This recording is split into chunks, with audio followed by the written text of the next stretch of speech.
Hello friend, जैसा कि आपको पता है कि हम लोग इस सेशन में जो है प्रैक्टिस सेट डिस्कस कर रहे हैं जो आपके यूपीपीसीएल 2022 में जो भी एग्जाम होने वाला है उसके लिए काफ़ी ज़्यादा हेल्पफुल होगा।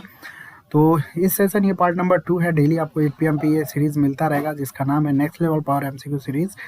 तो इसके रिगार्डिंग वीडियो स्टार्ट करने से पहले अगर आप हमारे साइट पे विजिट नहीं करते हो तो इसको विजिट करते रहिएगा। टेलीग्राम चैनल नहीं ज्वाइन किए तो कर लीजिएगा। जॉब अपडेट बहुत सारी इन्फॉर्मेशन आपको हमारे टेलीग्राम पे मिल जाती हैं और बहुत सारे जॉब अपडेट और बहुत ही इंपॉर्टेंट टाइप के एमसीक्यू जो भी होते हैं आपको हमारे साइट पे देखने को मिलते हैं। तो आप साइट को भी विजिट करते रहिएगा, जॉब अपडेट भी आपको मिल जाएगा। ठीक है, तो ये सीरीज़ है आपका next level power MCQ series जो आपका डेली 8 PM पे आता है। मिक्स टाइप के एमसीक्यू होते हैं, लेटेस्ट पैटर्न पे बेस्ड हैं आपके, जो आने वाले अपकमिंग जो भी एग्जाम होंगे सभी के लिए बेनिफिट करेगा आपका। ठीक है, तो चलिए हम लोग अब फिर आज इस सेशन में स्टार्ट करते हैं अपने क्वेश्चन के साथ।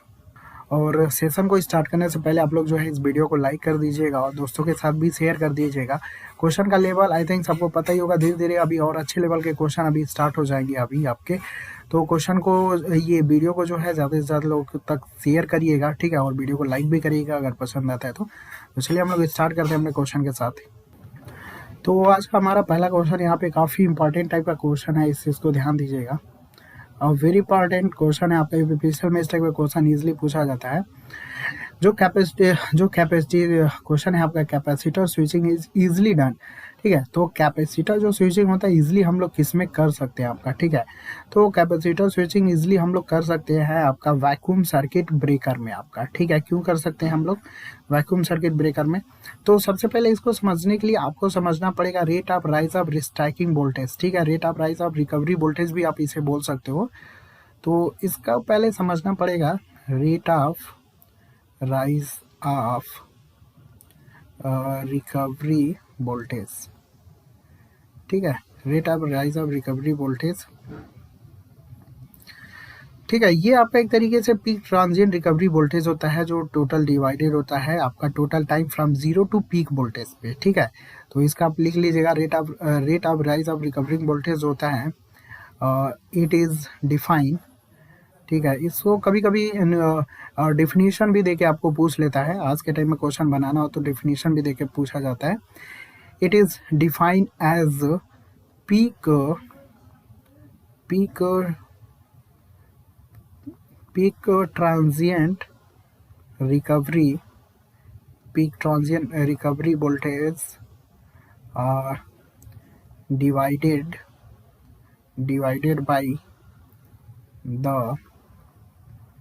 divided by the total time from zero voltage to peak voltage। ठीक है, तो ये आपका होता है rate of rise of recovery voltage होता है भाई। ठीक है, तो यहाँ पे क्या होता है ना कि वैक्यूम सर्किट ब्रेकर के लिए जो rate of rise of recovery जो वोल्टेज होता है ना, ये आपका काफ़ी ज़्यादा निलिजिबल होता है, मतलब काफ़ी कम होता है। कम क्या, बहुत ही निलिजिबल मान सकते हो आप। ठीक है, ये आपका जो rate of rise striking voltage होता है ना वैक्यूम सर्किट ब्रेकर के लिए काफ़ी ज़्यादा कम होता है। और अगर अदर सर्किट ब्रेकर की हम बात करते हैं तो उन सबों में काफ़ी ज़्यादा हाई होता है। ठीक है, तो जब हम कैपेसिटर स्विचिंग करते हैं तो इजीली अगर हम वैक्यूम सर्किट ब्रेकर को छोड़ दिया जाए तो क्योंकि इसका rate of rise of recovery voltage काफ़ी कम होता है, जिसकी वजह से जो रिस्ट्राइक प्रोड्यूस होता है ना वो काफ़ी कम होता है। ठीक है, यहाँ पे जो प्रोड्यूस होता है आपका रिस्ट्राइकिंग वो आपका काफ़ी ज़्यादा कम होता है वैक्यूम सर्किट ब्रेकर में अदर के कंपैरिजन में। अब रिस्ट्राइकिंग कम प्रोड्यूस होने का मतलब इजीली ओवर जो वोल्टेज होता है वो आपका कम हो जाएगा। ठीक है, बाकी अदर सर्किट ब्रेकर में ऐसा नहीं है। अदर सर्किट ब्रेकर में क्या होता है कि rate of rise of recovery voltage जो होता है इन सभी का, जितने भी और सर्किट ब्रेकर हैं, रेट ऑफ राइज ऑफ जो रिकवरी वोल्टेज होता है वो काफ़ी ज़्यादा होता है ना। तो जब कैपेसिटर स्विचिंग करते हैं तो इस टाइम जो रिस्ट्राइक प्रोड्यूस होता है जिसकी वजह से जो ओवर वोल्टेज होता है वो 3 टाइम्स तक इंक्रीज हो जाता है, जिसके वजह से हमारा जो डैमेज होने के भी चांसेस हो जाते हैं ना आपका जो सर्किट ब्रेकर होता है। तो इसलिए हम इजीली कैपेसिटर स्विचिंग हम इजीली नहीं कर सके, इजीली डन होगा आपका सिर्फ वैक्यूम सर्किट ब्रेकर में आपका। ठीक है, तो ये काफ़ी इंपॉर्टेंट टाइप का क्वेश्चन था। तो रेट ऑफ रिस्ट्राइकिंग वोल्टेज आप लिख लीजिएगा। अब यहाँ पे थोड़ा सा हम कुछ और यहाँ पे एक्स्ट्रा फैक्ट आपको बताने वाले हैं जो आपके हर तरह के एग्जाम को आपको यहाँ पे मिलेगा। कुछ सर्किट ब्रेकर होते हैं जो आपकी रेटिंग और कितने पे यूज़ किया जाता है ये सब क्वेश्चन बनता है आपका, तो थोड़ा सा यहाँ पे लिख लीजिएगा। ठीक है, मिनिएचर जो सर्किट ब्रेकर होता है ये कितने वोल्टेज तक यूज़ किया जाता है? मिनिएचर सर्किट ब्रेकर जो है 400 से लेके 600 वोल्टेज तक यूज़ किया जाता है। ठीक है, ये पूछा जाता है आपका। करेंट की बात करें तो स्मॉल करेंट रेटिंग, ठीक है। अगर ये आपके बहुत सारे सर्किट ब्रेकर होते हैं, सभी की वोल्टेज और ये सब चीज़ों जो भी क्वेश्चन बनता है वो सब मैं यहाँ पे लिखवा दे रहा हूँ, ताकि आपको इन फ्यूचर जो भी एग्ज़ाम आप दोगे तो उसके लिए क्या होगा, काफ़ी ज़्यादा हेल्पफुल होगा।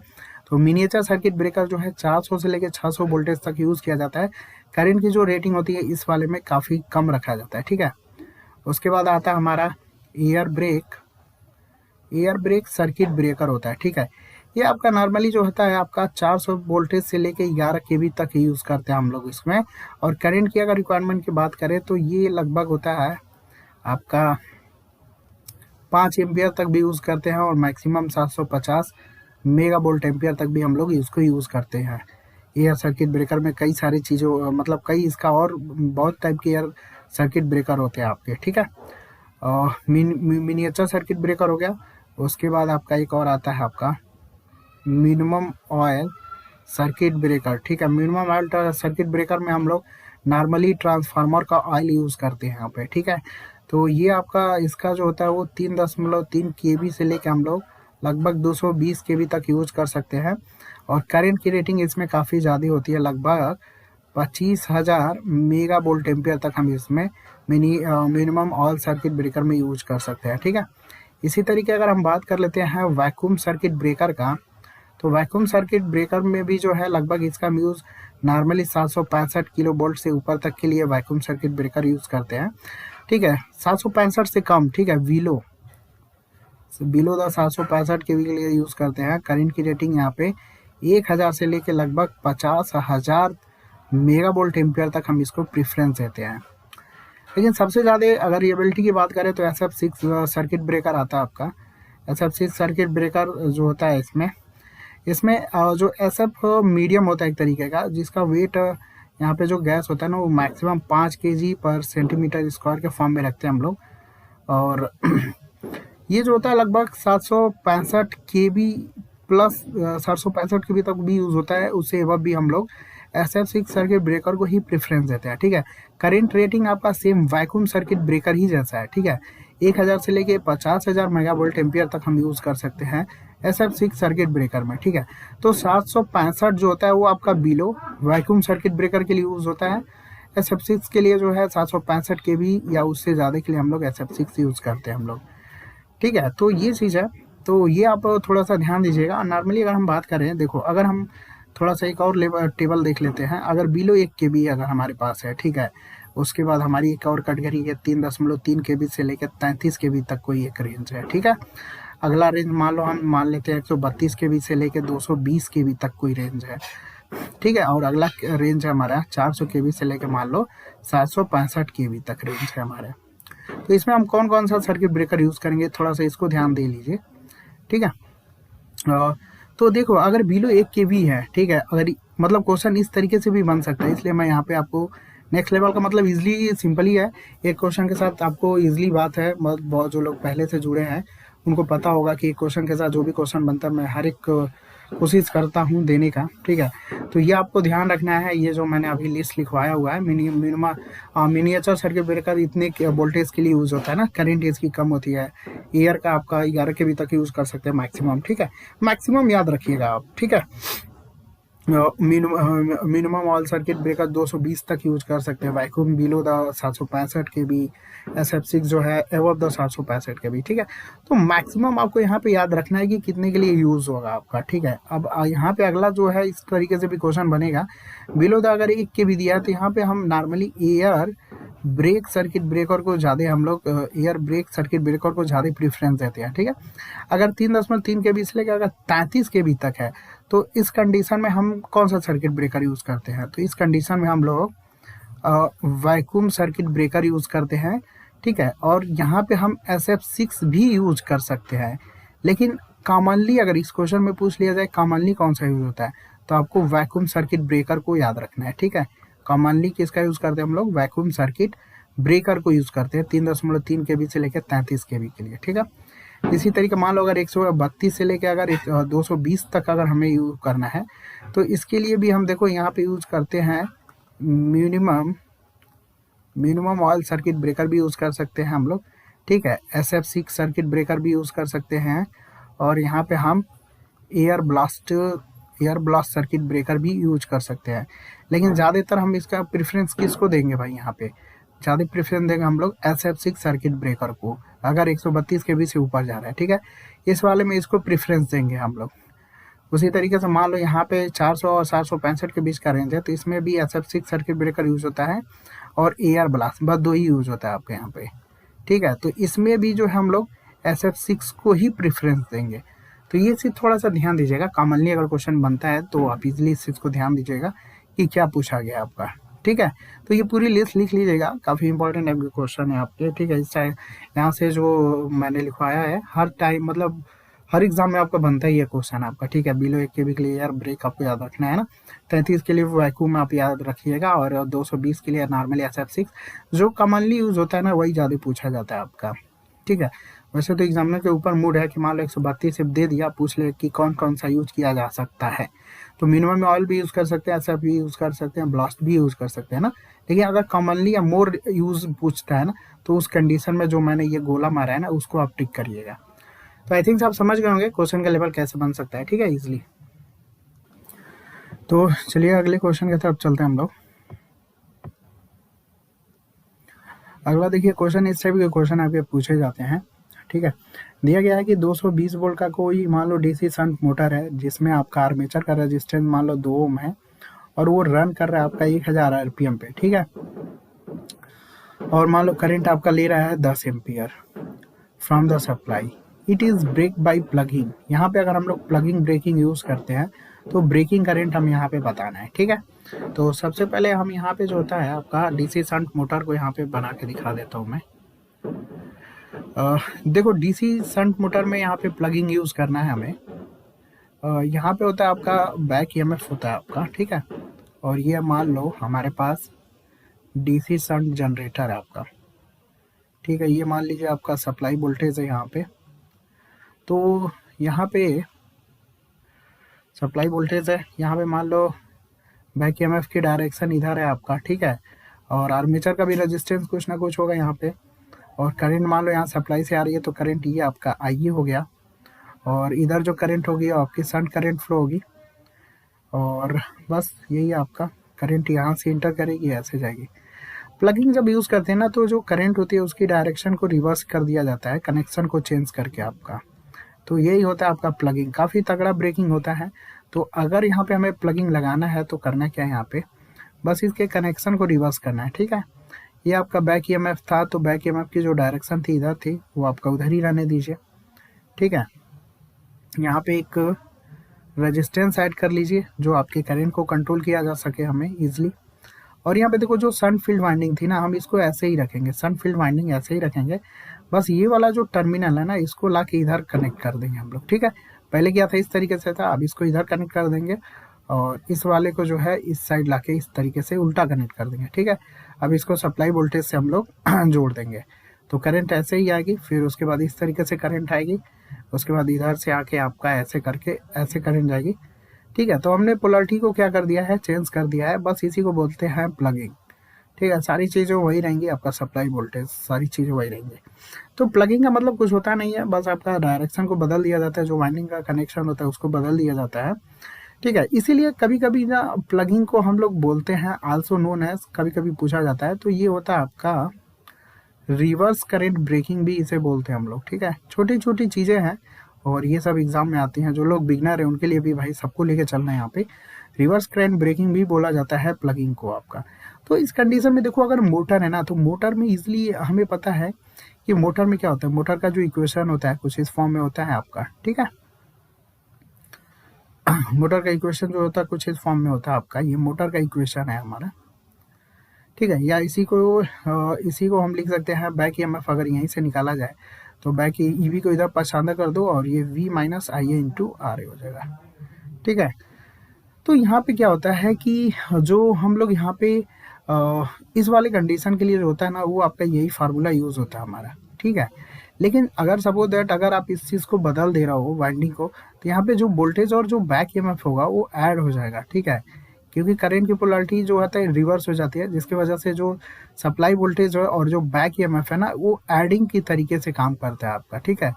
अब ये सब प्रूफ कराने में टाइम लग जाएगा, तो आप इजीली बस समझो। नॉर्मली V माइनस ई भी होता है, जब प्लगिंग यूज़ करोगे तो जो वोल्टेज होता है वो बैक ईएमएफ के मतलब एडिंग टाइप का होता है, ठीक है। तो यहाँ पे ये चीज़ है, तो ये चीज़ है। और अभी सप्लाई वोल्टेज जो होता है और इंड्यूस ईएमएफ जो वोल्टेज होता है, वो आपका एक तरीके से बोल सकते हो कि सेम डायरेक्शन में काम करने लगेगा, ठीक है। तो यहाँ बस यही होता है आपका। और यहाँ पे जो सप्लाई वोल्टेज होती है भाई टू टाइम्स आपका इंक्रीज हो जाता है। मीन्स 2 सप्लाई वोल्टेज है तो काफ़ी ज़्यादा वोल्टेज हो जाएगी, तो उसको कंट्रोल करने के लिए यहाँ पे हम लोग रियोस्टेट यूज़ कर लेते हैं। तो बैक ईएमएफ का फार्मूला यहाँ पे ये हो गया, ठीक है। जैसे ही प्लगिंग यूज़ करते हो तो V प्लस ई भी हो जाएगा। बस यही फार्मूला हमें यहाँ पे यूज़ करना है। हमें वोल्टेज आपका कितना दिया है, आपका 220 वोल्टेज दिया है, ठीक है। आर्मेचर ड्रॉप करंट कितना दिया है, 10 एम्पियर है करंट, आप देख लो करंट आपका 10 एम्पियर है। आर्मेचर का रेजिस्टेंस कितना है भाई साहब, आर्मेचर रेजिस्टेंस है आपका 2 ओम दिया गया है, ठीक है। तो बैक ईएमएफ हम लोग इजीली निकाल सकते हैं यहाँ से ना। बैक ईएमएफ पहले मोटर के केस में निकालते हैं, मतलब नॉर्मली अगर रन कर रहा है तो बैक ईएमएफ निकालने के लिए हमें क्या करना पड़ेगा, 220 वोल्ट ये वाला इक्वेशन लगा लो यहाँ पे।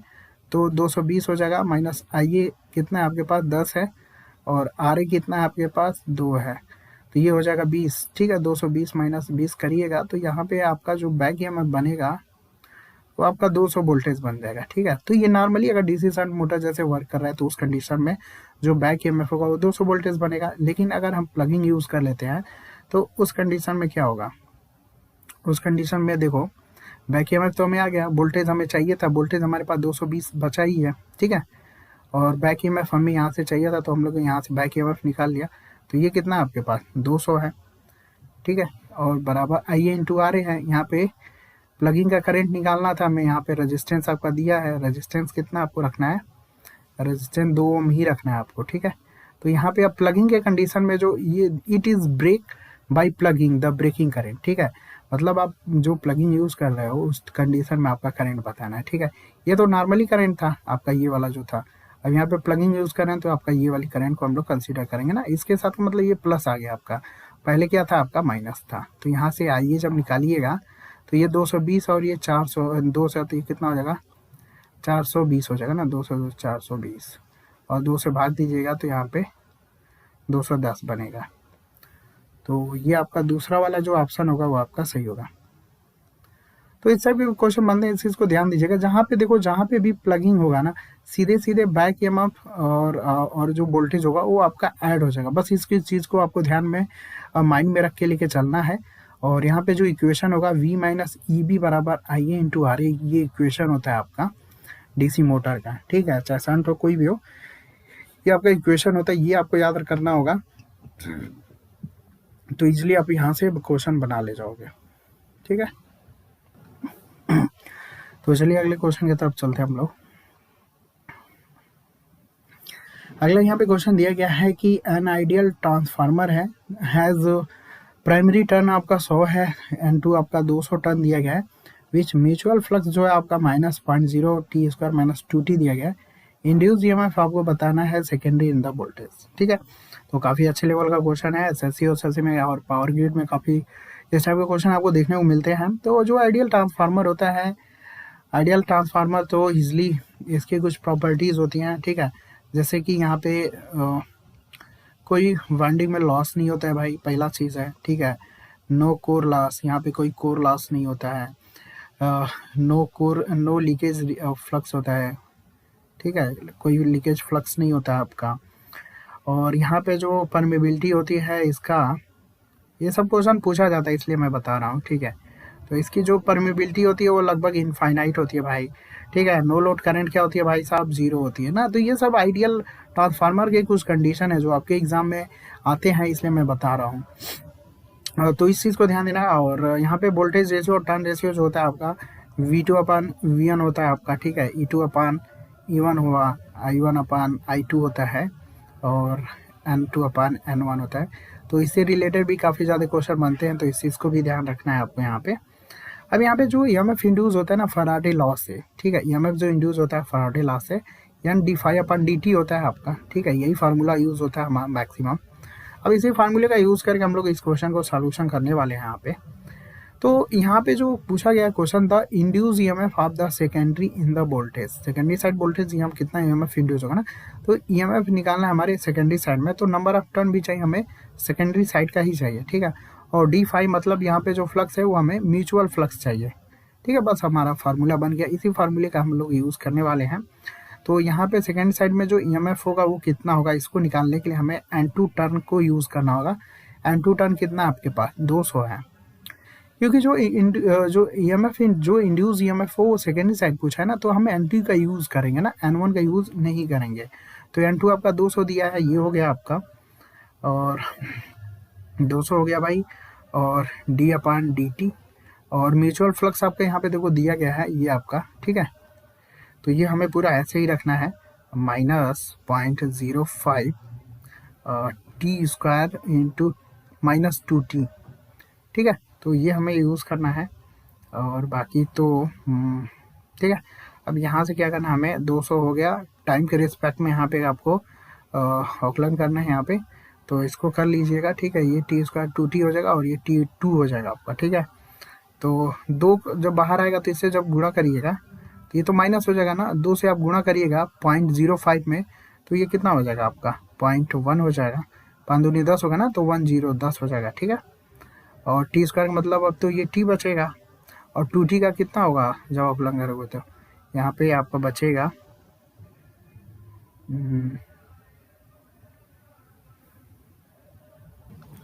देखो यहाँ पे मैं थोड़ा सा डायरेक्ट करने वाला हूँ, ठीक है। यहाँ पे देखो, यहाँ से आप ध्यान दीजिएगा थोड़ा सा, 0.05 का देखो टी स्क्वायर का होगा 2t, ठीक है, 2 का गुणा करोगे तो बाहर आपका 0.10 होगा, ठीक है। अब इसी 0.05 का 2t में गुणा करोगे तो ये हो जाएगा 1t होगा, ठीक है। तो 1t का जब अवकलन करोगे तो कितना बचेगा आपका 1 बचेगा, ठीक है। तो यहाँ पे मैं 1 डायरेक्ट लिख रहा हूँ, इस चीज़ को ध्यान दीजिएगा कैसे होगा, ठीक है। फिर से मैं बता दे रहा हूँ, टाइम के रिस्पेक्ट में हमें करना है, ठीक है। तो टी स्क्वायर है तो ये हो जाएगा आपका 2t, ठीक है। 2 का हम बाहर डायरेक्ट गुणा कर दिया इससे, तो ये वैल्यू आ गई, ठीक है। अब इसी का इसके अंदर भी करेंगे ना, तो 0.05 का गुणा जब 2 में करिएगा तो कितना होगा 1 हो जाएगा, यानी 1t हो जाएगा। तो 1t का जब अवकलन टाइम के रिस्पेक्ट में होगा तो कितना हो जाएगा 1 हो जाएगा आपका, ठीक है। तो मैं इसको डायरेक्ट लिख दिया हूँ। अब यहाँ पे देखो 200 का जब -0.10 में आप गुणा करोगे तो कितना हो जाएगा, ये हो जाएगा आपका -20 हो जाएगा, ठीक है। और यहाँ पे टाइम है और -1 बच जाएगा आपका, ये वोल्टेज हो जाएगा, ठीक है। तो जो ईएमएफ प्रोड्यूस होगा ना वो सेकेंड साइड आपका कितना होगा -20t-1 करके होगा आपका। थोड़ा सा ध्यान दीजिएगा, इसलिए मैं डायरेक्ट कर दिया हूँ। तो ये चीज़ होगा आपका, चौथा जो आंसर होगा वो आपका सही होगा। तो ठीक है, इस टाइप का क्वेश्चन है। कभी कभी देखो क्या करता है ना, कि अगर मान लो ये कोई वाइंडिंग है, हर एक चीज़ दे देगा आपको, ठीक है। देखो यहाँ पे जैसे कि माइनस पहले से ही दिया था, कभी कभी क्या करता है ना कि बोल देगा कि करंट की डायरेक्शन या इसको रिवर्स करते हैं तो क्या होगा, तो सेम वही चीज़ है, कितना ईएमएफ इंड्यूस होगा, तो माइनस यहाँ पे लग जाता है एन डी फाई अपान डी टी, ठीक है। तो सारी वैल्यू आपको रखना होता है, और यहाँ पे माइनस हो जाता है, मतलब अगर φ1 2 है और φ2 मतलब करंट रिवर्स करोगे तो क्या होगा, फ्लक्स भी रिवर्स हो जाएगा, तो यहाँ पे -4 हो जाता है ना। तो इससे रिलेटेड भी क्वेश्चन आपके बनते हैं, तो इस चीज़ को ध्यान दीजिएगा। ये थोड़ा सा पहले से ही आपके इक्वेशन के फॉर्म में क्वेश्चन था, तो इसलिए मैं बता दिया हूँ आपको यहाँ पे, ठीक है। उस टाइप के क्वेश्चन भी हम लोग लेंगे नॉर्मली, वो सब क्वेश्चन इजीली आप बना ले, तो इसलिए मैं वो सब क्वेश्चन नहीं रख रहा हूँ आपको, ठीक है। देखो लोअर लेवल क्वेश्चन मैं नहीं रख रहा हूँ, इस चीज़ बता रहा हूँ आपको। क्वेश्चन थोड़ा सा लो मीडियम टू हाई, मतलब थोड़ा सा हाई भी अभी नहीं है, हाई क्वेश्चन अभी मैं नहीं रख रहा हूँ, ठीक है। नॉर्मली जो क्वेश्चन जिस टाइप के क्वेश्चन आते हैं भाई वही अभी क्वेश्चन रखा जा रहा है। If the wire of conductor, अगर मान लो कंडक्टर वायर है जिसका रेजिस्टेंस अगर मान लो कितना है आपका 0.2 ओम रेजिस्टेंस है, और length double in the length, अगर हम लेंथ को डबल करते हैं तो रेजिस्टेंस कितना होगा हमारा, ठीक है। तो इजीली बहुत लोग इसको बना ले जाएंगे, R बराबर ρl/e से, ठीक है। अगर कोई वायर है आपका, ठीक है, अगर कोई वायर है, अगर इसके लेंथ को अगर आप इंक्रीज करते हो तो लंबा जब करोगे तो इसकी लंबाई तो बढ़ेगी, लेकिन इसकी जो चौड़ाई होगी वो क्या होगी, कम होती जाएगी ना। यानी इजीली बोल सकते हैं कि अगर लंबाई आप बढ़ा रहे हो ना तो उसकी चौड़ाई यानी एरिया जो होगा वो आपका गिरेगा, ठीक है। तो लेंथ आप कितना बढ़ा रहे हो भाई, लेंथ आपका 2 टाइम्स बढ़ा रहे हो ना, तो इसी क्वेश्चन में देखो, अगर लेंथ आप 2 टाइम्स बढ़ा रहे हो, मतलब लेंथ कितना कर रहे हो, 2l कर रहे हो, तो लंबाई एरिया कितना डाउन होगा, आधा होगा ना, क्योंकि जब लंबाई बढ़ेगी तो एरिया कम होगा ना। तो लंबाई बढ़ाने का मतलब 2 इंटू एल होगा, और एरिया कम होने का मतलब a/2 होगा। तो ये कितने टाइम इंक्रीज होगा, 2 अगर ऊपर ले जाओगे तो ये 4 टाइम इंक्रीज हो जाएगा ना। यानी लेंथ अगर डबल करते हो तो रेजिस्टेंस में जो डिफरेंट आएगा वो कितने टाइम मिलेगा देखने को, 4 टाइम मिलेगा। तो रेजिस्टेंस अगर 0.2 ओम है तो 4 टाइम अगर इंक्रीज करोगे तो कितना आपका बन जाएगा, 0.8 ओम्स बन जाएगा आपका। ठीक है, तो इस टाइप के क्वेश्चन आपको देखने को मिलते हैं। तो चलते हम लोग अगले क्वेश्चन की तरफ। यहाँ पे दिया गया है कि जो नॉर्थन थ्योरम होता है ये आपका सेम होता है, कन्वर्स होता है थेवेनिन थ्योरम के। तो देखो यहाँ पे जो नॉर्थन थ्योरम होता है ना, एक तरीके से कन्वर्स होता है आपका थेवेनिन थ्योरम का। ठीक है, यहाँ पे इसका राइट आंसर सेकेंड होगा। तो इसलिए हमें देखो पता है कि जो जो थेवेनिन थ्योरम होता है ये तरीके का वोल्टेज डिपेंडेंट थ्योरम होता है, और नॉर्थन थ्योरम जो होता है करंट डिपेंडेंट थ्योरम होता है ना। अकॉर्डिंग टू अगर हम थेवेनिन थ्योरम की बात करते हैं तो यहाँ पे जो इजिली क्या होता है, आपका एक वोल्टेज सोर्स होता है और सीरीज में हमारा रेजिस्टेंस होता है ना।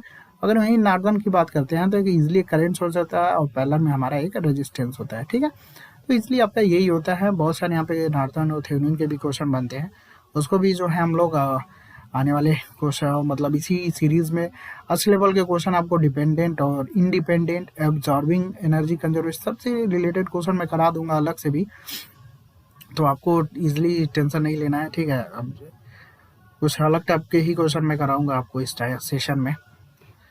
पहले यहाँ पे देखो क्वेश्चन दिया गया, the range of the moving coil, the range of the moving coil instrument having the metre resistance आपका कितना है, 6 ओम है। ठीक है, मतलब कि यहाँ पे पीएमसी टाइप का कोई इंस्ट्रूमेंट है, ठीक है, जिसका रेजिस्टेंस आपका 6 ओम दिया गया, और उसका रेंज कितना है भाई साहब, आपका 0 से लेके 50 वोल्टेज का उसका रेंज है। आगे क्वेश्चन में दिया गया है कि find the value of the multiplication factor of the series resistance. ठीक है, सीरीज में जो रेजिस्टेंस हम लोग यहाँ पे यूज करने वाले हैं उसका मल्टीप्लीकेशन फैक्टर बताना है। अगर उसका फुल स्केल डिफ्लेक्शन करंट कितना है हमारे पास, 5 एम्पियर है। तो यहाँ पे जो है भाई साहब, अगर फुल स्केल डिफ्लेक्शन, ठीक है, फुल स्केल डिफ्लेक्शन जो करंट हो हमारे पास कितना है, 5 एम्पियर दिया गया है, और जो मीटर का रेजिस्टेंस है वो हमारे पास कितना है, हमारे पास 6 ओम है। ठीक है, मीटर का रेजिस्टेंस 6 ओम है। तो यहाँ से अगर हम ये जो वोल्टेज होगा वो इजिली हम लोग बता सकते हैं। ठीक है, जो वोल्टेज होगा वो हम मीटर के क्रॉस जो वोल्टेज होगा वो तो हम बता सकते हैं ना भाई। देखो रेंज आपका कितना है, 0 से 50 है, पीएमसी टाइप का इंस्ट्रूमेंट है जिसका रेजिस्टेंस भी दिया गया है और फुल स्केल डिफ्लेक्शन करंट दिया है। तो फुल स्केल डिफ्लेक्शन करंट और मीटर का जब रेजिस्टेंस है तो मीटर क्रॉस वोल्टेज भी इजिली बता सकते हैं ना, क्योंकि V बराबर क्या होता है, I/R होता है। तो I/R का मतलब यही हुआ ना, फुल स्केल डिफ्लेक्शन करंट 5 और ये आपका मीटर रेजिस्टेंस 6, तो ये आपका कितना हो जाएगा, 30 वोल्टेज है। ठीक है, तो वोल्ट मीटर वोल्टेज कितना है, 30, लेकिन रेंज कितना है भाई साहब, रेंज है आपका सीधे सीधे 50 वोल्टेज रेंज है आपका। ठीक है, तो बस अब यही दो यूज करना है हमें, बाकी हमें निकालना क्या है, find the value of the multiplication factor. तो मल्टीप्लीकेशन फैक्टर निकालने के लिए हमारा फार्मूला होता है, मल्टीप्लीकेशन फैक्टर को हम से रिप्रेजेंट करते हैं, ये होता है V/Vm। ठीक है, तो V/Vm होता है। तो ये आपका वोल्टेज हुआ मीटर के क्रॉस, और रेंज का मतलब फुल स्केल फुल वोल्टेज होता है जो हमारा होता है। तो बस यही यूज करना भाई। ठीक है, तो मल्टीप्लीकेशन फैक्टर निकालने के लिए जो होता है वोल्टेज कितना है, रेंज का वोल्टेज कितना था, जो वोल्टेज होता है ना जो रेंज में दिया होता है वो आपका वोल्टेज होता है, तो 50 हुआ। मीटर के क्रॉस वोल्टेज हम लोगों ने निकाल लिया 30। अब इसको जब आप जैसे ही कैलकुलेट करोगे तो 1.67 आपके यहाँ पे बन जाएगा। ठीक है, दूसरा ऑप्शन यहाँ पे आपका जो होगा वो आपका करेक्ट हो जाएगा। तो इस टाइप के क्वेश्चन जरूर ध्यान दीजिएगा, काफ़ी छोटे हैं फार्मूला बेस्ड, लेकिन इसी टाइप के क्वेश्चन आते हैं आपके इजिली वन लीनियर के फॉर्म में क्वेश्चन ज़्यादा आपको देखने को मिलता है। तो ठीक है, तो इस टाइप के क्वेश्चन ज़्यादा हाई फाई क्वेश्चन नहीं है, इसको आप जरूर करिएगा। तो चलिए अगले क्वेश्चन की तरफ चलते हैं हम लोग। अगला क्वेश्चन जो है काफ़ी इंपॉर्टेंट क्वेश्चन है, that is very very important. इसी टाइप के क्वेश्चन का ट्रेंड आपका चल रहा है, जैसा कि आपको पता ही है कि नॉट का क्वेश्चन काफ़ी ज़्यादा कई सारे एग्जाम में देखने को मिला है, इसलिए मैं नॉट के भी क्वेश्चन आपको कर किया हूँ। अभी देखो कुछ लोग सोच रहे होंगे कि सर पीएलसी स्काडा बाकी और जो क्वेश्चन ये सब अभी नहीं आ रहा है, तो वो सब भी क्वेश्चन आएगा, लेकिन इतना मान के चलो कि 70% तो आपके कोर से ही क्वेश्चन बन रहे हैं, तो कोर को तो छोड़ना नहीं है आपको, इसलिए 70-80% तो वही रहेगा, ठीक है। बाकी 10-20% तो आपका पीएलसी स्काडा ये सब क्वेश्चन हो जाएंगे, ठीक है। ऐसा नहीं कि कोर को आपको छोड़ देना, अगर कोर को छोड़ देते हो तो फिर वैसे भी सिलेक्शन नहीं होने के चांसेस और कम हो जाएंगे, ठीक है। तो कोर को तो आपको करना ही करना है, बाकी जो 20% है वो सब भी मैं कराऊंगा, ऐसा नहीं कि वो सब नहीं होगा, ठीक है। तो इजिली बने रहो इस सेशन में, वो सब भी आपका होगा, ठीक है।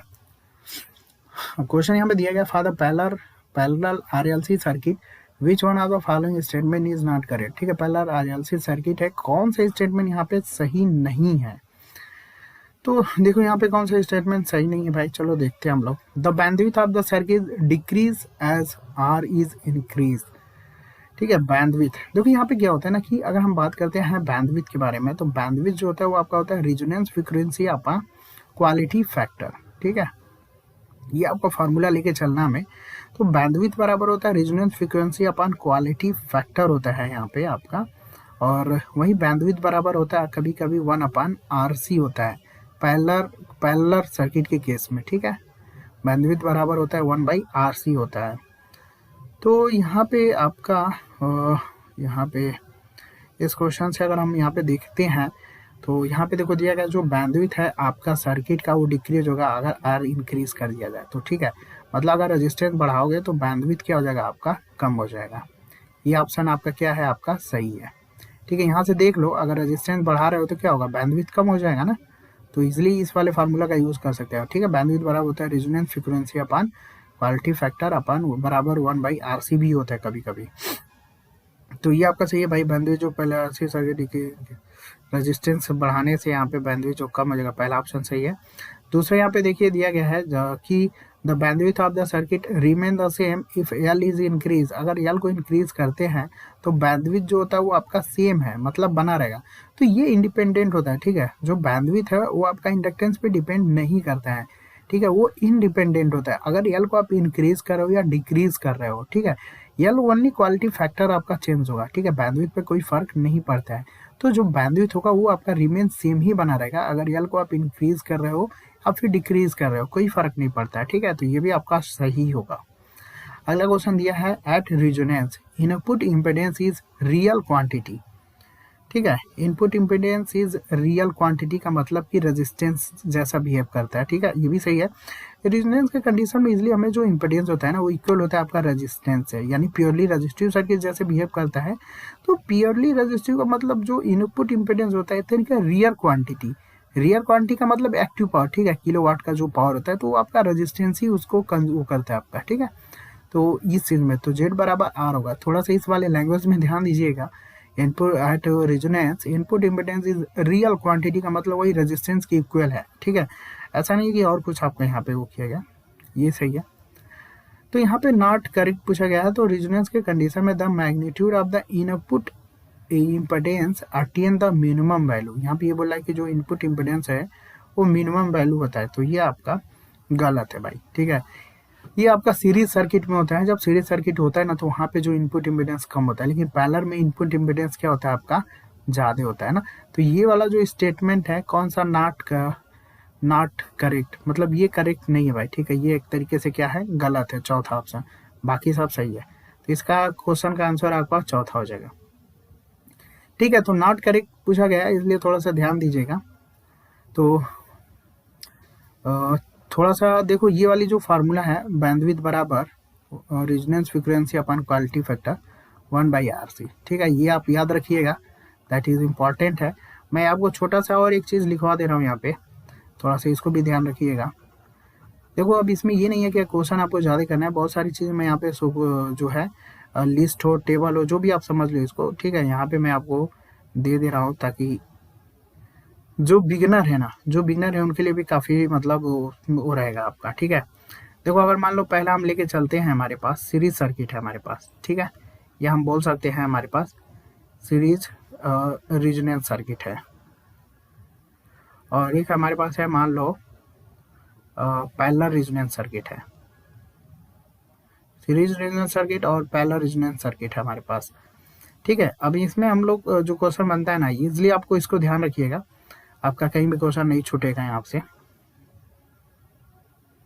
ठीक है। तो अगर हम बात करते हैं पहला पॉइंट यहाँ पे इम्पिडेंस की, ठीक है, उसके बाद हम बात करेंगे करेंट की, करेंट एट रेजोनेंस के केस में, ठीक है। और उसके बाद इम्पिडेंस की हम बात करें, नहीं, इम्पिडेंस एट इफेक्टिव इम्पिडेंस, ठीक है।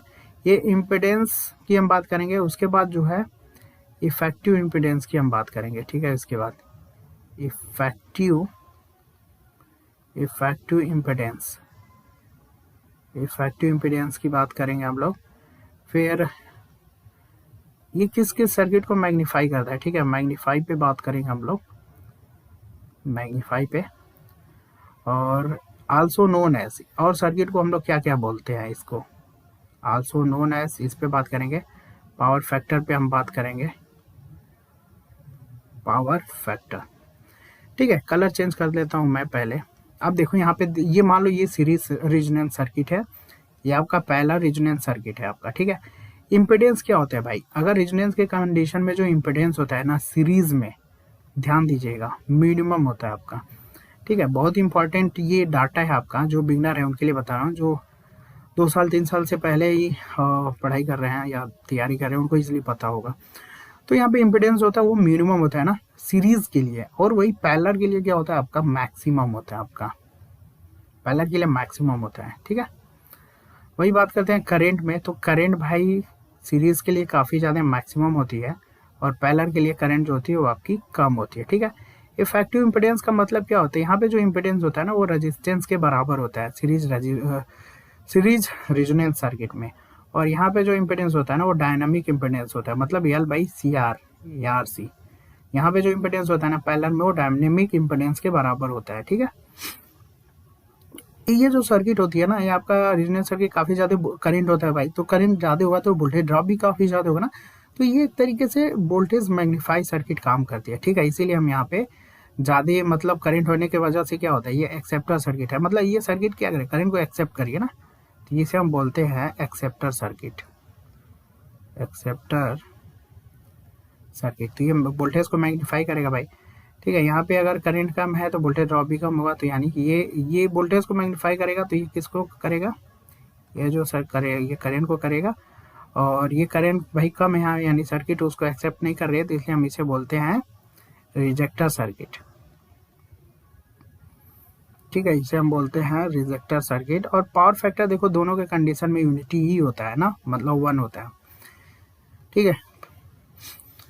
तो रेजोनेंस का कंडीशन यही होता है भाई, एक्सएल और एक्सी इक्वल होता है ना, तो उस कंडीशन में आपका रेजोनेंस का फिनोमिना होता है, जिसमें आपका और भी इससे रिलेटेड बहुत सारे क्वेश्चन बनेंगे आपके, ठीक है, बनते हैं, तो वो सब भी मैं बताऊंगा, बहुत सारे क्वेश्चन ऐड करूंगा, ठीक है।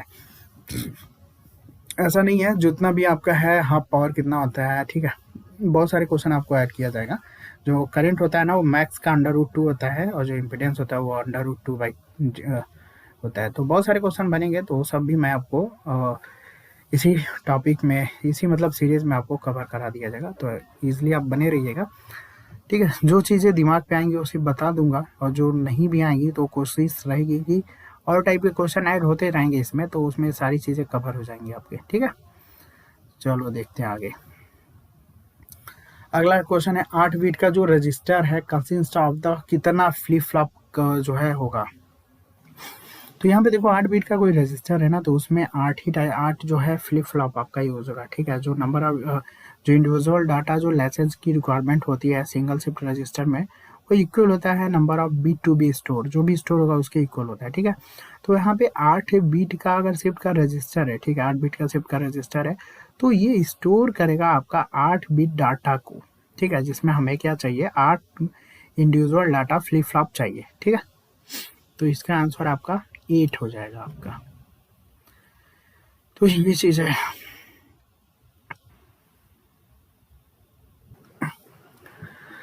तो अगले यहाँ पे क्वेश्चन बहुत ही इंपॉर्टेंट है, और इसको कोशिश करिएगा कि आप खुद आंसर दें, ठीक है। वैसा तो मैं आपको यहाँ पे आंसर बताऊंगा ही, लेकिन आप कोशिश करिएगा कि इसका आंसर आप खुद दीजिएगा, ठीक है। इसलिए तो क्वेश्चन आपका नेक्स्ट लेवल में काफ़ी हट के क्वेश्चन यहाँ पे मैं उठा रहा हूँ, ठीक है। तो आई थिंक बहुत लोगों को आता भी होगा इसका आंसर, ठीक है, जिनको नहीं आता इसलिए बस देखते रहिए आप लोग। तो यहाँ पे देखो क्वेश्चन दिया गया, in a shunt generator the voltage जो buildup is generally restricted by the, ठीक है। अब यहाँ पे जो हमारा कंडीशन होता है, जो शंट जनरेटर में जो वोल्टेज बिल्डअप होता है, तो क्या कंडीशन होता है आपका। तो पहला कंडीशन ये होता है ना कि जो शंट वाइंडिंग होती है उसमें रिड्यूसर मैग्नेटिज्म फील्ड होना चाहिए, ठीक है। जो शंट वाइंडिंग है, ठीक है, 3 कंडीशन होना चाहिए। जो शंट वाइंडिंग है इसमें इजीली क्या होना चाहिए हमारे पास, रिड्यूसुअल मैग्नेटिक फील्ड होना चाहिए भाई। पहला मतलब ये वोल्टेज जो बिल्डअप होता है ना डीसी शंट जनरेटर में, ये कंडीशन मैं लिखवा रहा हूँ, क्वेश्चन बन सकता है। तो 3 कंडीशन होता है, एक तो शंट वाइंडिंग में रिड्यूसर मैग्नेटिज्म फील्ड होना चाहिए। दूसरा चीज़ क्या होना चाहिए हमारा, दूसरा ये होना चाहिए कि जो डायरेक्शन है, ठीक है, जो डायरेक्शन है शंट वाइंडिंग और आर्मेचर वाइंडिंग का, जो डायरेक्शन है आपका शंट वाइंडिंग और जो शंट वाइंडिंग और जो आर्मेचर वाइंडिंग है, ठीक है, जो डायरेक्शन है आपका शंट वाइंडिंग और आर्मेचर वाइंडिंग, ये जो है आपका मतलब ऐसा होना चाहिए, इनका जो फ्लक्स जो जनरेट हो रहा है ना वो ऐड हो सके, ठीक है, दोनों का जो फ्लक्स है वो ऐड हो सके, ऐड टुगेदर, ठीक है। तो ये लिख लीजिएगा, पहले हम बता रहा हूँ, ये देखो वैसे ही बस आंसर लगवा देना है अलग बात है, लेकिन क्वेश्चन क्या बन सकते हैं ये सारी चीज़ें भी आपको थोड़ा सा बैकग्राउंड में लेकर चलना होगा, नहीं तो क्वेश्चन नॉट का अगर बन गया तो फिर इजिली आप समझ सकते हो, प्रॉब्लम में आ जाओगे, ठीक है। तो condition to the buildup voltage, ठीक है, condition buildup voltage DC shunt या फिर शंट जनरेटर, ठीक है। तो ये आपका कुछ कंडीशन है, कुछ क्या 3 ही कंडीशन होता है, ठीक है। जो शंट वाइंडिंग होता है उसमें रिड्यूसर मैग्नेटिज्म फील्ड होना चाहिए भाई, ठीक है, ऐसा नहीं कि जीरो वोल्टेज एकदम और रिड्यूसर मैग्नेटिज्म है ही नहीं, ठीक है, तो वो पहला कंडीशन होता है, वो होना चाहिए। जो डायरेक्शन है शंट वाइंडिंग और आर्मेचर वाइंडिंग का ऐसा बनाओ कि इसका जो फ्लक्स है दोनों का ऐड हो सके। तीसरा कंडीशन है कि जो शंट वाइंडिंग आप यूज़ कर रहे हैं ना, जो शंट वाइंडिंग यूज़ कर रहे हो वो क्रिटिकल वाइंडिंग रेजिस्टेंस से कम हो, ठीक है, ये सब पढ़ाया गया है। वाइंडिंग का रेजिस्टेंस इतना ही रखो, ठीक है, उससे ज़्यादा रखोगे तो फिर आपका वोल्टेज बिल्डअप नहीं करेगा, ठीक है। तो जिसे आरसी बोलते हैं हम लोग, क्रिटिकल रेजिस्टेंस आपको रखना है, ठीक है। अब यहाँ पे देखो थोड़ा सा आप कंडीशन समझ लो, ये तो कंडीशन हो गया, क्या क्या कंडीशन होता है। अब जो वोल्टेज बिल्डिंग जो वोल्टेज बिल्डिंग होता है आपका शंट जनरेटर में कैसे होता है, देखो आर्मेचर मान लो रोटेट कर रहा है, ठीक है, आर्मेचर रोटेट कर रहा है और मान लो फील्ड की वाइंडिंग में थोड़ा बहुत रिड्यूसबल फ्लक्स है, तो जैसे ही आर्मेचर रोटेट करेगा तो क्या होगा, फ्लक्स कटेगा तो यहाँ पे एमएफ इंड्यूस होगा, करंट फ्लो होगी, और करंट फ्लो होगी तो इसका खुद का फ्लक्स होगा, ठीक है। तो यानी इसका फ्लक्स और आर्मेचर का जो फ्लक्स होगा जब एक दूसरे से ऐड होगा तो क्या होगा, रिजल्टेंट फ्लक्स क्या होगा आपका, ज़्यादा हो जाएगा ना। तो ये चीज़ है, जब रिजल्टेंट फ्लक्स जब ज़्यादा हो जाएगा तो उस कंडीशन में जो है ना, ये आपका ये प्रक्रिया, मान लो आर्मेचर बार बार घूम रहा है, बार बार फ्लक्स को कटिंग कर रहा है ना, तो ये प्रक्रिया बार बार चलिए तो रिजल्टेंट फ्लक्स काफ़ी ज़्यादा होगा। तो यही जो प्रोसेस है ना बार बार रिपीटेड होता है ना, उस कंडीशन में जो एक्चुअल टर्मिनल वोल्टेज होता है वो आपका ज़्यादा हो जाता है ना। तो ये जो प्रोसेस है ये आपका एक तरीके से बार बार देखो, अगर फ्लक्स ज़्यादा हो रहा है ना तो जो भी आप मटेरियल यूज़ कर रहे हो तो उसका भाई कंडीशन है कि इतना ही तक वो कैपेबल है मैग्नेटिक को स्टोरिंग के लिए, ठीक है, उसके बाद तो वो सेचुरेट हो जाएगा, ठीक है। तो ये प्रोसेस जो रिस्ट्रिक्टेड करना है ना, ये सेचुरेशन ऑफ द आयरन, ठीक है, आयरन कोर, ठीक है, तो ये आपका सेचुरेट हो जाएगा। उस कंडीशन में जो वोल्टेज बिल्डअप का जो रिस्ट्रिक्टेड किया जा सकता है वो saturation of the iron core से की होता है आपका, ठीक है। तो ये आपका इसका आंसर है, मतलब जो आयरन जो होता है वो सेचुरेट होता है, क्यों होता है ये मैंने पूरा आपको यहाँ पे बता दिया, ठीक है, कि जब हमारा आर्मेचर रोटेट होगा और जो रिड्यूसर फ्लक्स होगा फील्ड वाइंडिंग का वो भाई खुद का फ्लक्स होगा, तो जब आर्मेचर रोटेट होगा तो एमएफ इंड्यूस होगा, करंट फ्लो होगी, उसका खुद का फ्लक्स, इसका फ्लक्स और इसका फ्लक्स दोनों का जब मिलेगा तो रिजल्टेंट फ्लक्स क्या होगा आपका, काफ़ी ज़्यादा हो जाएगा, जिस वजह से यहाँ पे आपका जो आयरन है या जो मटेरियल वो आपका सेचुरेट हो जाएगा, ठीक है। तो ये चीज़ है बस आपका। तो ये जो मतलब अगर इसमें ये जो प्रोसेस है अगर रिस्ट्रिक्टेड बाय द पूछा तो saturation of the iron core हो जाएगा, और ये जो टर्मिनल वोल्टेज था बस यही है आपका, ठीक है। आपका फ्लक्स बढ़ने से जो आयरन है वो आपका सैचुरेट हो जाएगा, और यहाँ पे वोल्टेज होगा वो नॉर्मली कांस्टेंट ही बना रहेगा, ठीक है, वोल्टेज से कोई फर्क नहीं पड़ेगा यहाँ पे आपका। तो ये चीज़ था आपका। चलो अगले क्वेश्चन की तरफ चलते हैं हम लोग। यहाँ पे अभी देखो बहुत सारे क्वेश्चन उठा के लाऊंगा मैं, ठीक है, धीरे धीरे अभी इस सीरीज में आप बने रहो।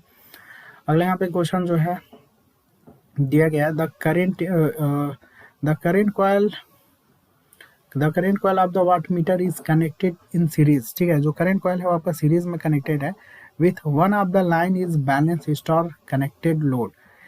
एक और लाइन के साथ जो है बैलेंस स्टार कनेक्टेड लोड है, वेयर द प्रेशर कॉइल, जो प्रेशर कॉइल है वाट मीटर का वो connected between the two line, दो लाइन के बीच कनेक्ट है। What will the reading of the watt meter की रीडिंग क्या होगी। तो इजिली देखो यहाँ पे मान लो ये हमारे पास वाट मीटर है, ठीक है, यहाँ पे हमारे पास ये हमारा है पोटेंशियल कॉइल, और पोटेंशियल कॉइल हुआ मतलब देखो क्वेश्चन में क्या दिया गया है कि जो करंट कॉइल है वाट मीटर का वो कनेक्टेड है आपका सीरीज में, ठीक है। तो यहाँ पे थोड़ा मैं कलर बदलता हूँ पहले। Current coil supply, 3 supply line है भाई, ठीक है।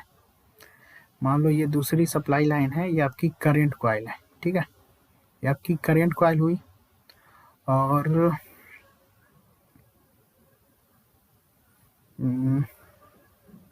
ये पहली लाइन मान लो, ये दूसरी मान लो, ये सप्लाई है आपका, ठीक है, ये सप्लाई साइड है, पहली दूसरी लाइन हुई।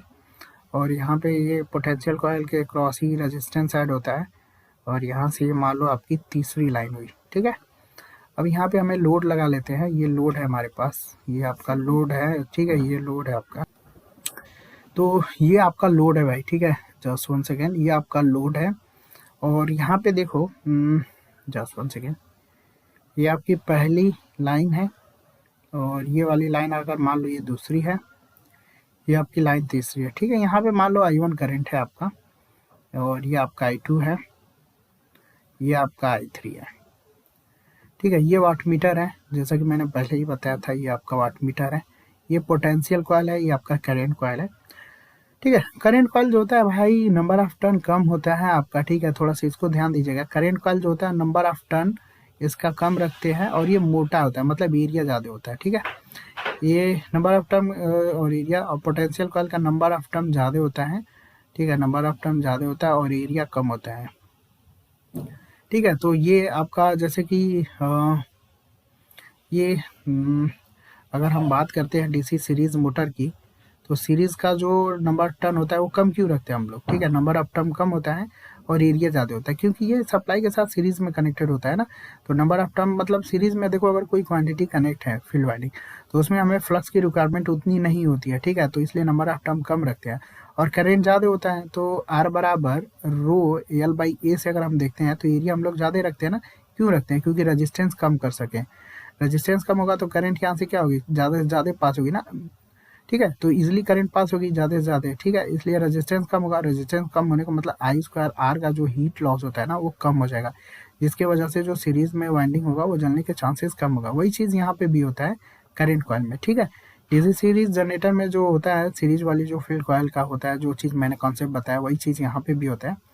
और पैलर में भाई, पैलर में जो फील्ड वाइंडिंग होती है वो नंबर ऑफ टर्म ज़्यादा रखते हैं और एरिया कम रखते हैं। उसका मेन रीज़न ये है कि यहाँ पे फ्लक्स की रिक्वायरमेंट जब ज़्यादा होगी तो नंबर ऑफ टर्न आपको ज़्यादा रखना पड़ेगा, ठीक है, और उस कंडीशन में करंट कम हो जाती है, इसलिए एरिया हम लोग कम रख लेते हैं, जिससे रेजिस्टेंस क्या होगा, ज़्यादा होगा।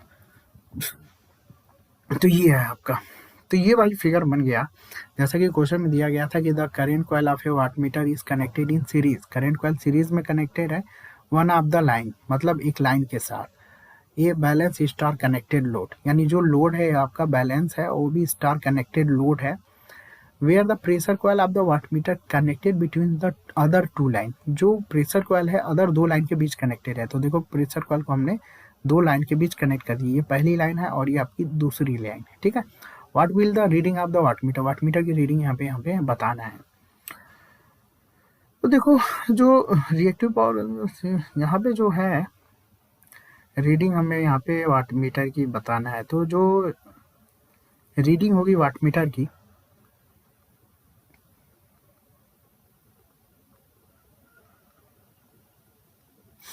जो रीडिंग होती है वाटमीटर की √3 VI sin φ होगी। ठीक है, जहाँ पे V और जो I है ना वो आपका फेज वोल्टेज और करंट है, और फाई जो आपका पावर फैक्टर एंगल है। ठीक है, तो ये आपका रीडिंग है। अब यहाँ पे देखो जो है 3 फेज, ये यहाँ पे जो रिएक्टिव पावर भी कभी कभी पूछ लेते हैं, ये तो रीडिंग हुआ आपका।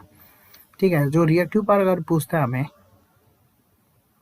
टोटल जो रिएक्टिव पावर होगा ना, टोटल जो रिएक्टिव पावर होगा 3 फेज बैलेंस सर्किट में, total reactive power 3 phase balance circuit में जो होगा टोटल रिएक्टिव पावर, वो होगा आपका 3 VI sin φ। ठीक है, तो यहाँ पे जो रीडिंग होगा वाटमीटर का इजिली हम निकाल सकते हैं। ठीक है, ये रीडिंग आप वाटमीटर का आपका कितना है भाई, √3 VI sin φ होगा। और जो टोटल रिएक्टिव पावर होगा वो मतलब 3 फेज का, वो 3 VI sin φ होगा। ठीक है, तो यहाँ पे जो रीडिंग होगा वाटमीटर का टोटल 3 फेज रिएक्टिव पावर अपन √3 होगा। ठीक है, तो यहाँ पे एक चीज़ थोड़ा सा यहाँ पे ध्यान दीजिएगा। ठीक है, ये जो फिगर मैंने बताया है, इसको ये जो यूज़ किया जाता है, ये आपका रिएक्टिव पावर मेजर करने के लिए यूज़ करते हैं भाई। रिएक्टिव पावर मेजर करने के लिए यूज़ करते हैं 1 वाटमीटर मेथड विधि है आपका, 1 वाटमीटर मेथड विधि। तो यहाँ पे यही बताना था हमें कि ये जो कॉन्फ़िगरेशन, मतलब ये जो फिगर है या जो चित्र है, ठीक है, ये मेनली जो है रिएक्टिव पावर जो कंज्यूम हो रहा है ना 3 फेज बैलेंस स्टार लोड जो है, ये 3 फेज बैलेंस स्टार लोड, इसमें जो जो रिएक्टिव पावर कंज्यूम हो रहा है ना, उसको 1 वाटमीटर मेथड से यूज़ करने का ये तरीका है आपका। तो यानी जो रीडिंग होगी वाटमीटर की, ये आपका √3 VI sin φ रीडिंग होती है। टोटल जो रिएक्टिव पावर यहाँ पे जो मेजर करेगा वो 3 VI sin φ करेगा। ठीक है, तो यहाँ पे जो रीडिंग होगा ना वाटमीटर का, जो रीडिंग होगा वाटमीटर का, ये होगा आपका टोटल जो रिएक्टिव पावर है अपन √3 हो जाएगा। ठीक है, यानी इसी को हम लिख सकते हैं, जो रिएक्टिव Q बराबर क्या होगा 3 VI sin φ होगा। यानी ये क्या है, एक तरीके से ये आपका टोटल 3 फेज का रिएक्टिव पावर है आपका। ठीक है, तो हम यहाँ पे लिख सकते हैं टोटल 3 फेज का क्या है ये भाई, आपका रिएक्टिव पावर है। ठीक है, 3 फेज का रिएक्टिव पावर है अपान √3 हो जाएगा। ठीक है, तो इस हिसाब से आप यहाँ पे आंसर देख सकते हैं। इसका आंसर क्या होगा, चौथा ऑप्शन होगा। ठीक है, तो ये आपके लिए क्वेश्चन जरूर नया होगा, 100% श्योर है। इस टाइप का क्वेश्चन आपने नहीं देखा होगा, सबको मैं नहीं बोल रहा हूँ, लेकिन मैक्सिमम इस टाइप के क्वेश्चन आप नहीं देखे होंगे। बाकी और भी पावर फैक्टर्स क्वेश्चन बनता है वो सब भी आएंगे इजिली। ठीक है, जो नहीं आता आपको इजिली पहले मैं वो रख रहा हूँ, बाकी नॉर्मली क्वेश्चन तो आप इजिली बना ही ले जाओगे। तो टोटल 3 फेज रिएक्टिव पावर अपान √3 होगा। ठीक है, तो ये जो मेथड यूज होता है ना, ये आप ध्यान दीजिएगा, ये वाली जो लाइन है ये ध्यान दीजिएगा। ये जो फिगर होता है मेनली इसी के लिए यूज होता है भाई, रिएक्टिव पावर मेजर किया जाता है 1 वाटमीटर विधि। मतलब यही फिगर, क्वेश्चन बोलने का मतलब यही फिगर जो है आपको बनाना था, और इसी का यूज हम लोग करते हैं रिएक्टिव पावर मेजर करने के लिए। तो ठीक है, रीडिंग आपका इतना है, और टोटल जो रिएक्टिव पावर यूज करते हैं ये रीडिंग जो वाटमीटर की होगी Q/√3। ठीक है, तो Q जो होता है आपका टोटल रिएक्टिव पावर होता है, जो 3 पे बैलेंस लो स्टार कनेक्टेड में होता है, उसको मेजर करता है √3। अब यहाँ पे ध्यान दीजिएगा, ये तो क्वेश्चन आप बना ले जाओगे। ठीक है, अगर इसी क्वेश्चन में आपको ये फार्मूला जरूर याद रखिएगा कि रीडिंग क्या होगी। ठीक है, क्या मान लो दे देगा कि रीडिंग मान लो 2 है, तो यहाँ पे टोटल रिएक्टिव पावर कितना होगा, ये क्वेश्चन बन लेगा आपका। तो 2 में √3 का गुणा करिएगा तो डायरेक्ट यहाँ से क्वेश्चन बना हुआ है, बनेगा क्या, बना हुआ है। ठीक है, तो इसलिए इस क्वेश्चन का उठाने का मतलब बस यही था आपका। ठीक है, तो यहाँ पे 2 टाइप के क्वेश्चन आपके रेडी हो जाएंगे। एक तो फार्मूला, ठीक है, टोटल जो रिएक्टिव पावर होगा Q बराबर जो रीडिंग होगा वाटमीटर का इस कंडीशन में टोटल रिएक्टिव पावर अपन √3 होगा। तो ये फार्मूला याद रखिएगा, और इससे न्यूमेरिकल आपके बन सकते हैं। ठीक है, तो बाकी एक और फार्मूला होता है रिएक्टिव पावर बराबर √3 W2 - W1 होता है। ठीक है, तो वो भी उस पर डायरेक्ट फार्मूला ही देखिए क्वेश्चन बनता है आपका। ठीक है, और ये वाला भी क्वेश्चन जो है आप थोड़ा सा ध्यान दीजिएगा। तो चलो फिलहाल आज के लिए इतना ही रखते हैं, धीरे धीरे क्वेश्चन लेवल और इंक्रीज कर दूंगा, टाइम भी इंक्रीज होगा और थोड़ा सा स्पीड भी बूस्टअप हो जाएगी। ठीक है, तो थोड़ा सा पेशेंस लेवल बनाए रखिएगा। ठीक है, बहुत धीरे धीरे सब कुछ इम्प्रूव हो जाएगा आपका। तो चलो इस वीडियो को लाइक करिएगा, दोस्तों के साथ शेयर भी करिएगा। ठीक है, इस तरीके के सेशन आपको मिलते रहेंगे डेली 8 PM पे आते रहिएगा, और दोस्तों के साथ शेयर जरूर करिएगा। और हम हमारे साइट पे www.electricalcapsule पे अभी ज्वाइन नहीं किया तो उसको विजिट करते रहिएगा। टेलीग्राम का लिंक आपको नीचे मिल गया, वहाँ से भी जाके आप टेलीग्राम पे ज्वाइन कर लीजिएगा। बहुत सारे जॉब अपडेट और जो भी इन्फॉर्मेशन होती है सब आपको वहाँ पे मिल जाता है। ठीक है, तो चलो फिलहाल आज के लिए इतना ही। Thanks for watching, bye bye.